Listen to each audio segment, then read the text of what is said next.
Welcome back, everybody. This is the last presentation for the day. I'm tired, but okay. It's a last presentation for today, but we're saving the best for the last, I would say. Guillaume is a brilliant artist. I had a pleasure of meeting him in Paris last year, if I'm not wrong, and Yeah. his work is, I don't know how to explain it. It just is so colorful and cute.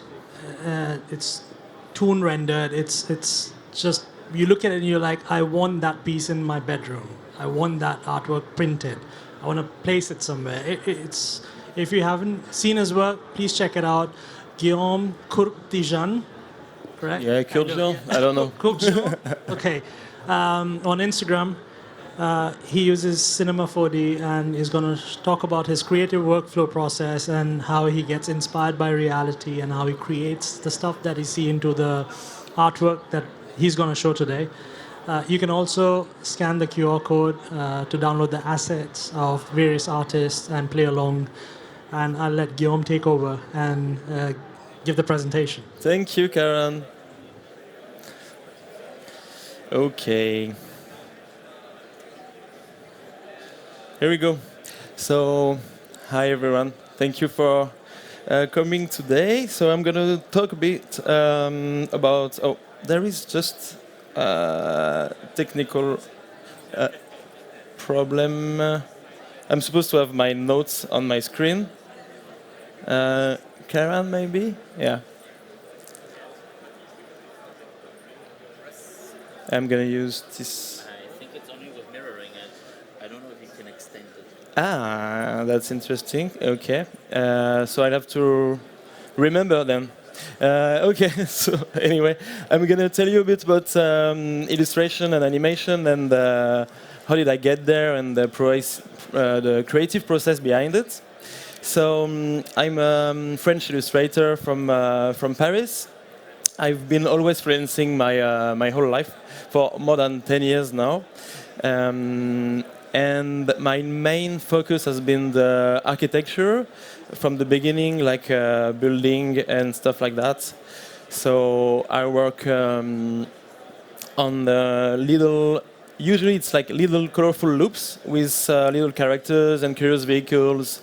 It's like this scene, for example, has been inspired by the lovely city of Honfleur in the north of France, in Normandy. And so yeah, it's mainly architecture. These are little buildings where you can see faces inside of the windows and all. And these are some drawings I did to inspire me. So building houses, and I like to imagine how the life is working all around, like little stories, people living inside the houses. And also big cities. I've been always fascinated by the way everything works together, the transportation, garbage collecting, people walking their dogs and all.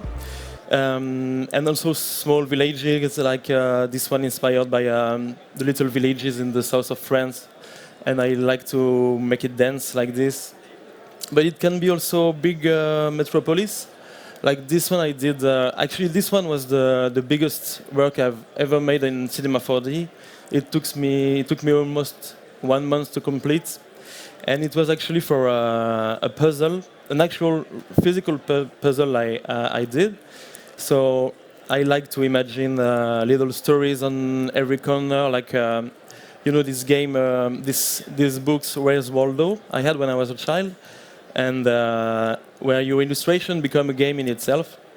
And then it got printed, and it was really fun to see it as an actual poster at the end, an actual puzzle. So yeah, then the transportation, like I have this passion for transportation, and it's an endless subject for cool creations. We created all kind of crazy machines to make people move from one point to another. So obviously cars. And I like to imagine how they could be built in a cool way. So it's really not technical, but just to make it look good. And any kind of moving machines in the air, on the water, etc.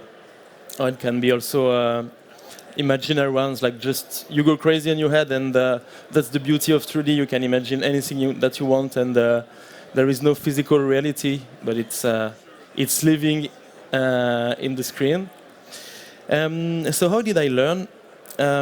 Actually, it was really messy and full of pauses. I never attended like a real class.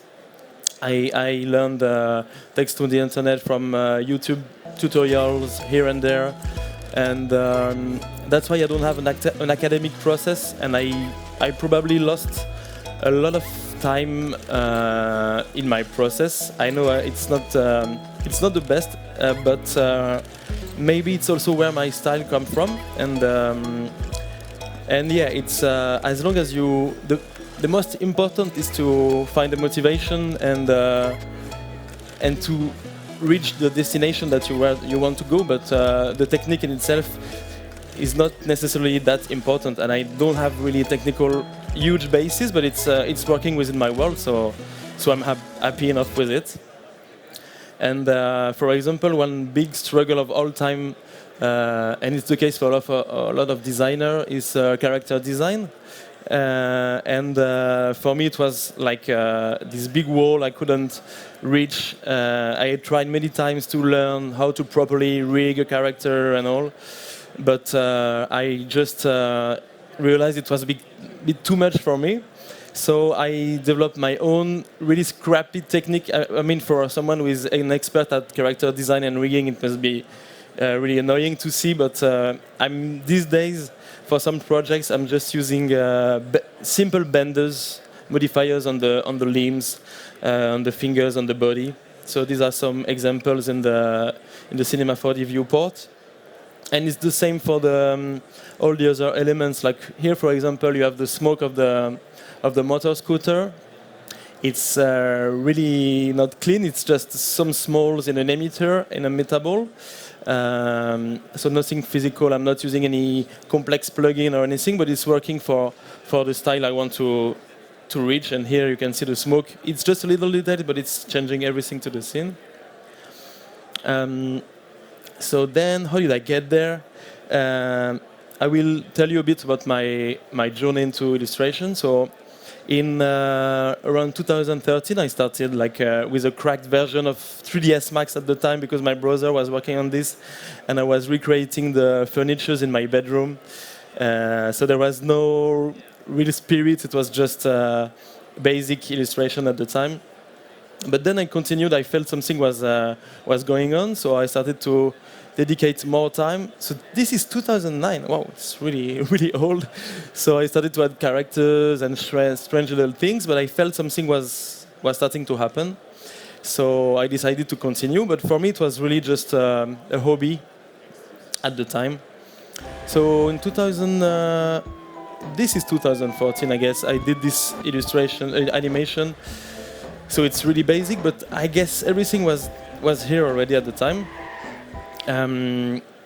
So I'm trying to remember all my notes, but since they are not on the screen, it's a bit hard sometimes.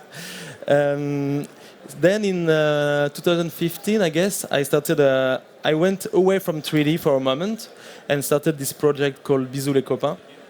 And it was just little loops made on Illustrator and animated on After Effects. And this was the project that changed everything for me, because I started to have... before that, I published a lot of animation on the internet, but nothing worked really. But this one got noticed, and I got contacted by magazine. I had some interviews, and I started to work with some companies around the world and agencies. So I made a lot of them, around 60 of them, until 2015-16. And it really got me started into the illustration world.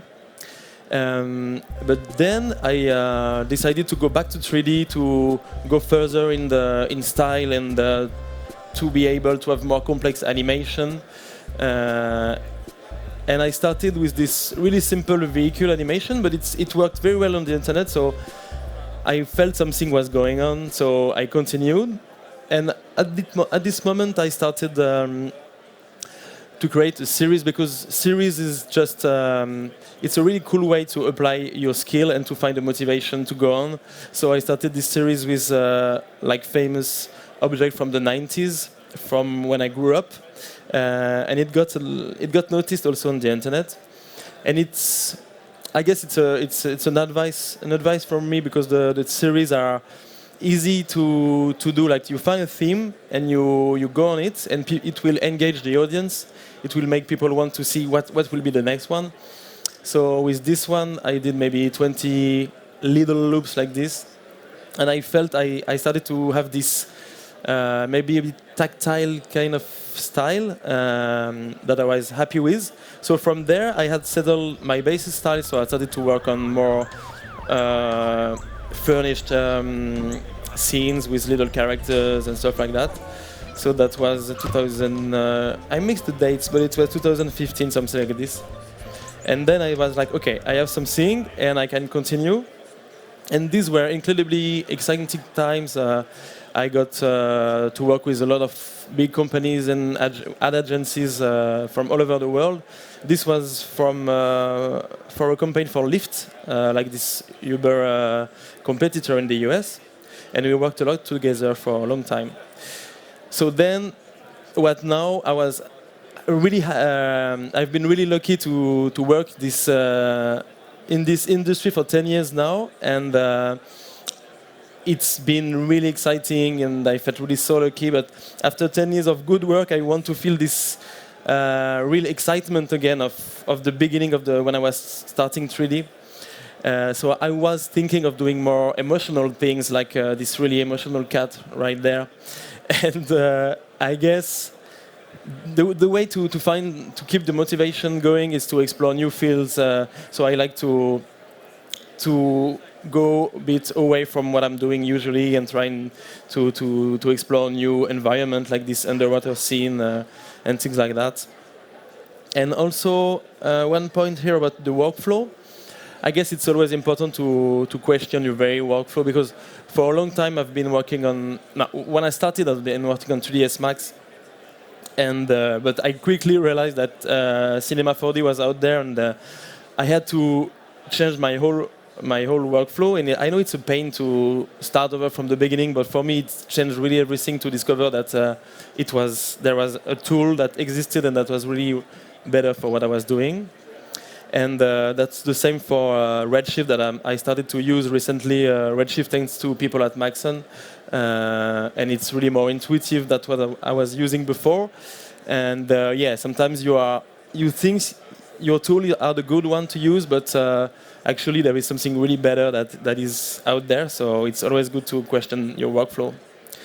And yeah, I couldn't imagine at the time when I started 3D that I would be on the Cinema 4D homepage one day, and talking here with you in Amsterdam. So thank you, guys. And yeah, this is what I said. This Redshift switch, I took this opportunity to also change a bit the vibe of what I was doing before. So I started to try to do more emotional stuff, like explore new emotions. This scene is more around sadness and loss and things like that. And this is also something that you can reach in 3D, even if it's not realistic, even if it's still illustration or anything. And I felt it was pretty interesting. So back to the main subject, so inspired by reality. That's what I wanted to talk to you about, like the inspiration and where it's coming from. Here, for example, this scene is coming from just a photo I took in the beautiful city of Istanbul, and I wanted to recreate this vibe of the city, but put it inside of a square, because it feels like the city is all integrated, like all the buildings are one in top of each other. So I wanted to make everything fit in a square, and then I added some details and make a little loops from it. But I will go back to the full process later. That was just an example. And this is another one. Like I found this fire truck in the train station in Paris, and I was like, how can they be serious driving this thing around? Like, oh, there is a fire, let's go. So it was just like if it was coming from a Pixar movie or something. It was so cute. So I had to recreate it. And this is an example of things you can see, and you just recreate it in your own way, and then I made it move like this. So I like to see things in the street, but it can be also coming from a photo. And this, in this example here, I found this image from a famous French photographer, which is called Raymond Depardon. It's a documentary master, and he spent a lot of his time, of his life, wandering in the forgotten territories of France and taking in pictures these little villages that nobody wants to talk about usually. And I had fun creating the little story of this guy going to buy cigarettes and having his car stolen. And then I continue. This is in the viewport, the look. But then I wanted to continue this process and turn those photos into animation. So I decided to go on with this series. And I guess there is this part like if you want to find the motivation to dedicate time, you have to find the material that you're connected with. And I grew up in the countryside of France, and for me those images were resonating with my past and my childhood. So I had really fun doing this.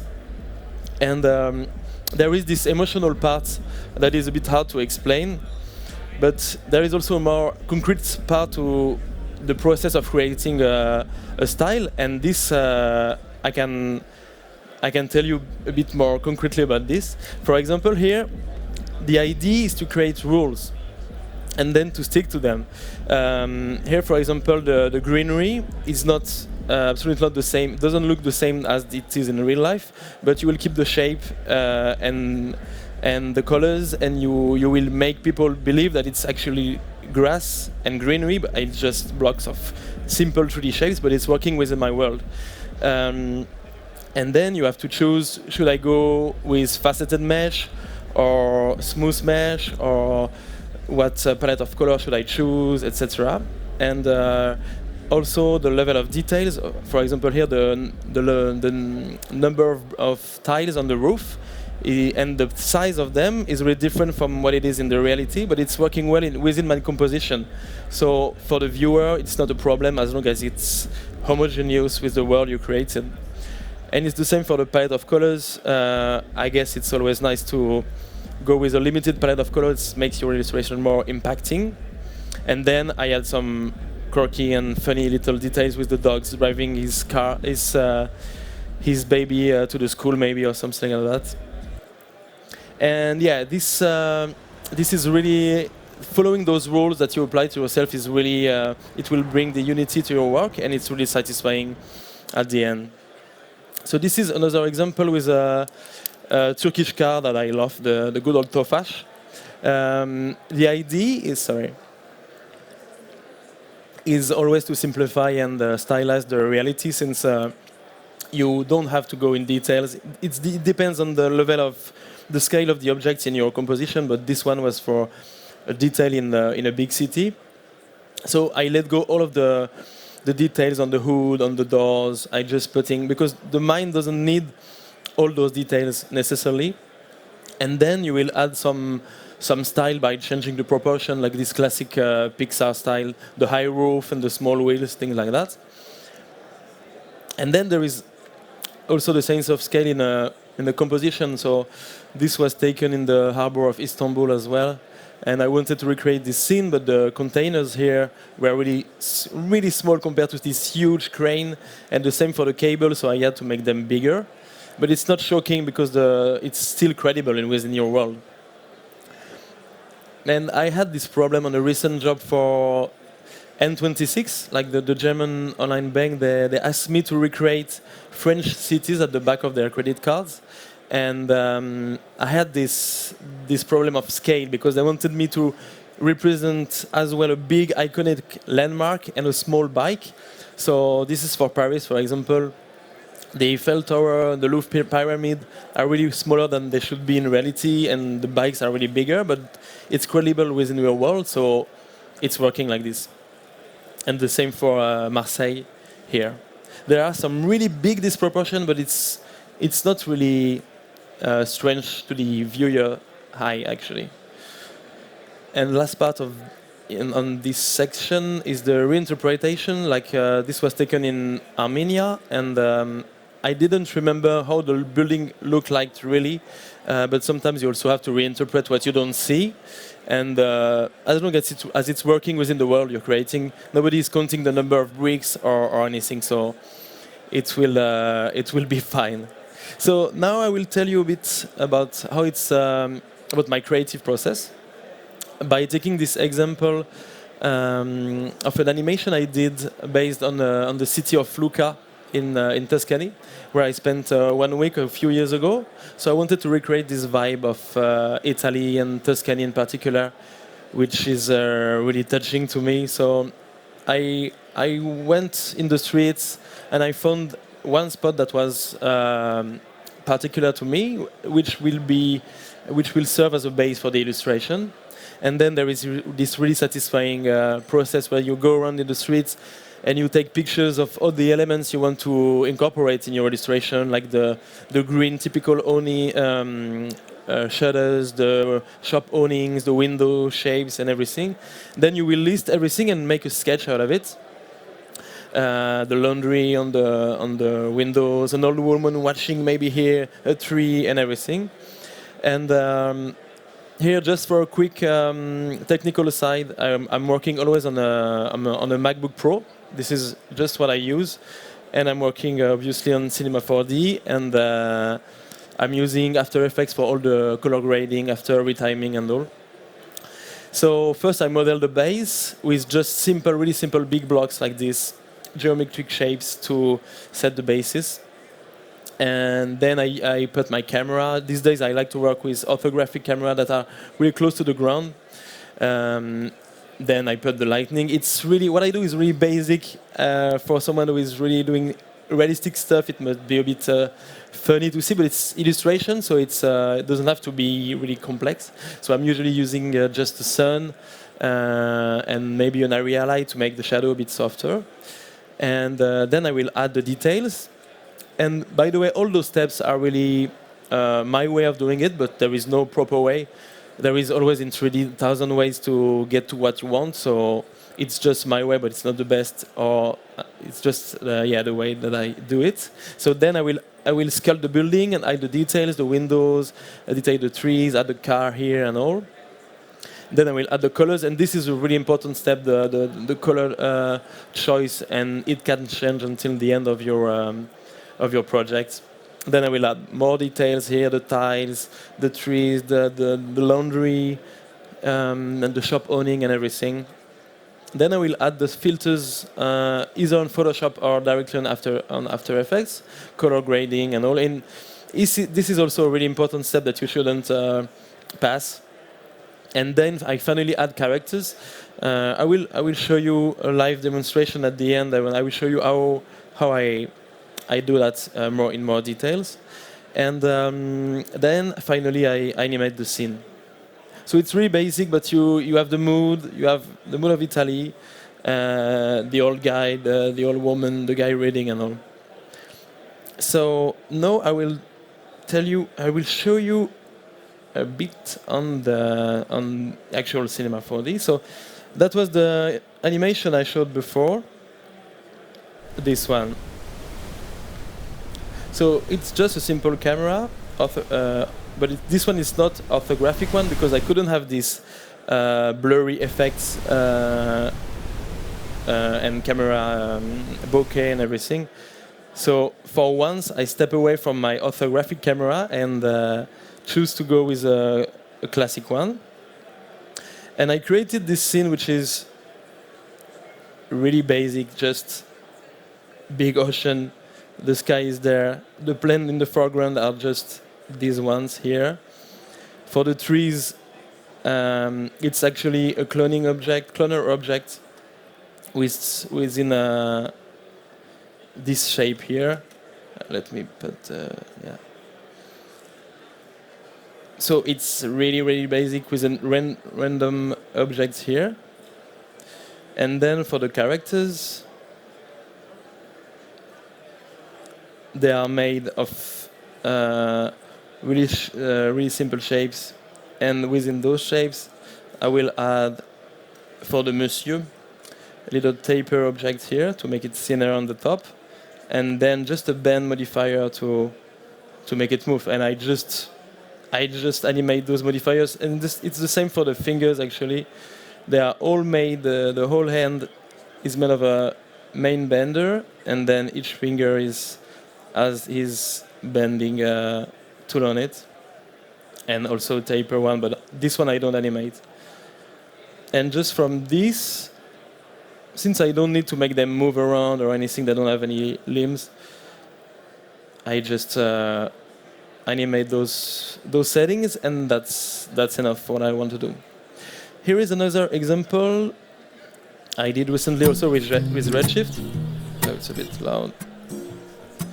This was from a house I spent the time in during the summer in Galicia. And I wanted to recreate the place where my friends host me. And they had some pigs in the backyard, and they had this camper, and also I wanted to recreate the vibe of the place. And it was not fitting, so I had to make some camera tricks. So here, basically, the scene is like this. And it's just, the whole scene is moving, and the camera is following. So it gives this impression that only the camera is moving. But since it's an orthographic camera, it's actually the scene that is moving around like this. And then, same, always finding because I'm lazy, I'm always finding the easiest way and the shortest way to do something. So the same, really, the fire here is just made of little blocks with, I don't even remember what I put, but yeah, a wind modifier on these guys. And the pigs, they are just cute pigs holding hands. And the same process here, just benders. And here you have, yeah, this guy here. And so one more example. I did this animation really recently for a client.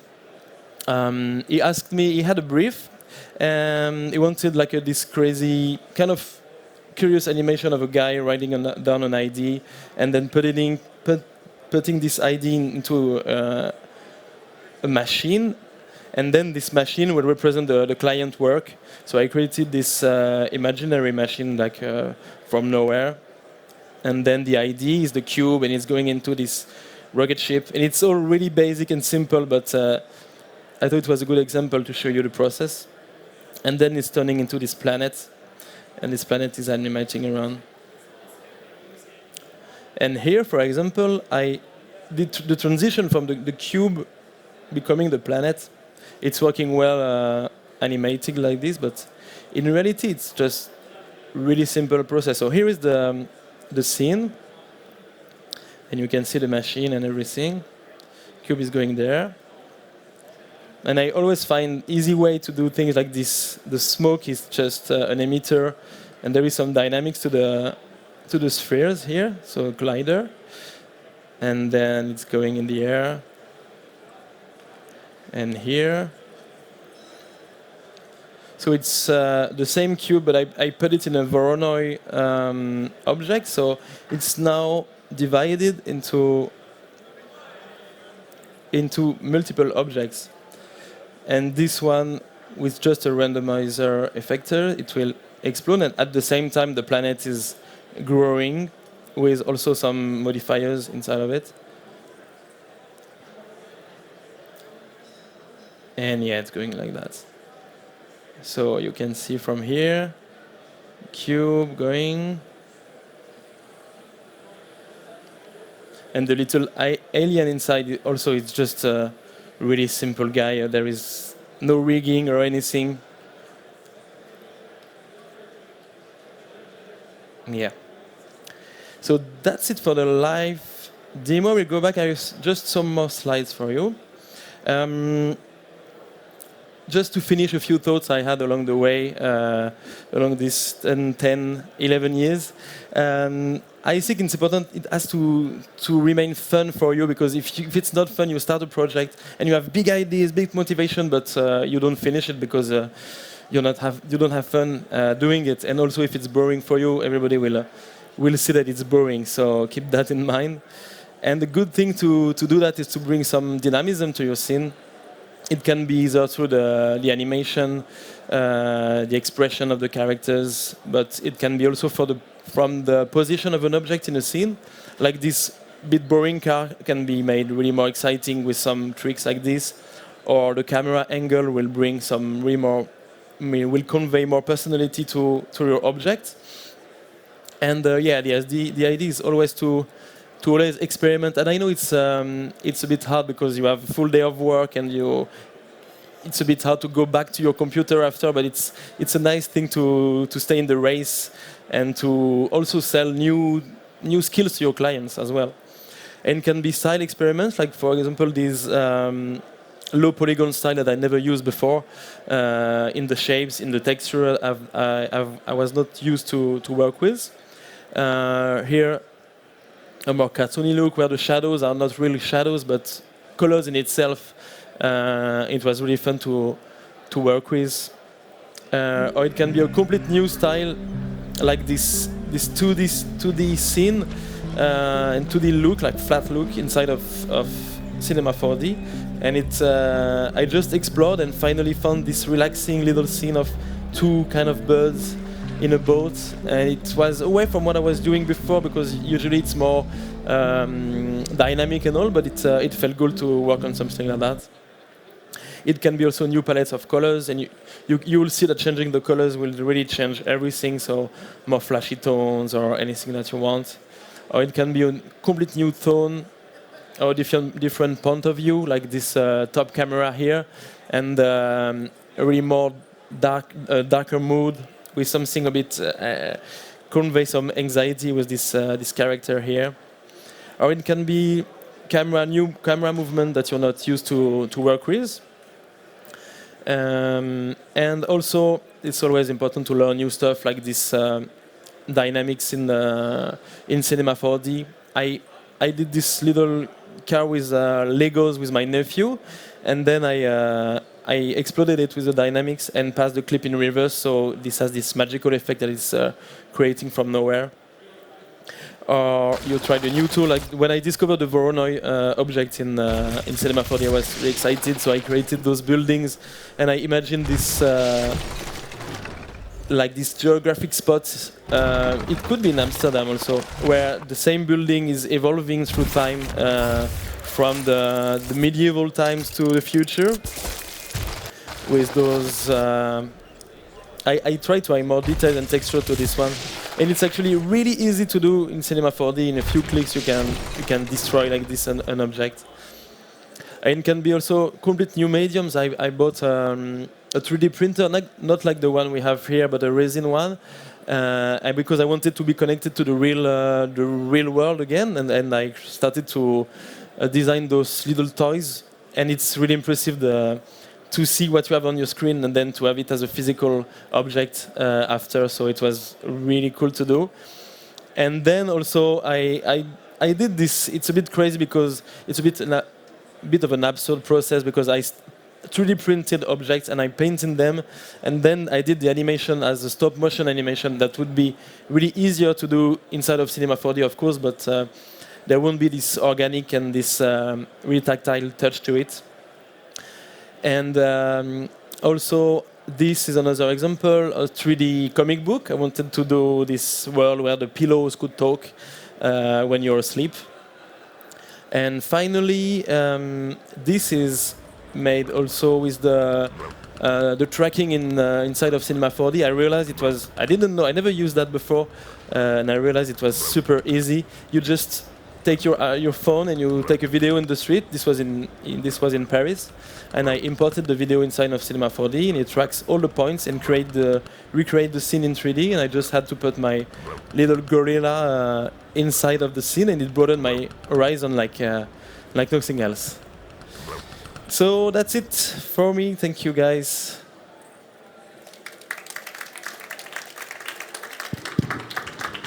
Thank you so much, Guillaume. See, I told you he does this cute kind of artwork. If you all Thank want you. prints, he does prints as well. Please reach out yeah. to him. You can tell them about that as well. I want a few. I'm pretty sure a lot of us want a lot of that. So thank you again so much. It's amazing what you do. Thank you.